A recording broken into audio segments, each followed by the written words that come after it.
ఈ కలియుగంలో ఉండేటటువంటి ప్రజలని దృష్టిలో పెట్టుకుని చెప్పు.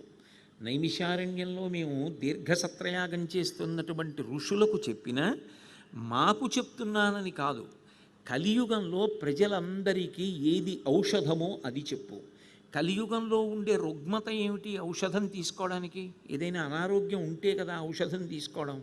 అంటే అలసులు, ప్రతిదానికి అలసట, ఉత్సాహవంతంగా ఏ మంచి పనిని సంకల్పం చేయడానికి ఇష్టపడరు.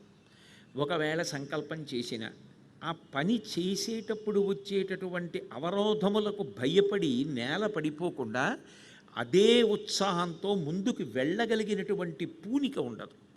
అలసులు, మందబుద్ధియుతులు.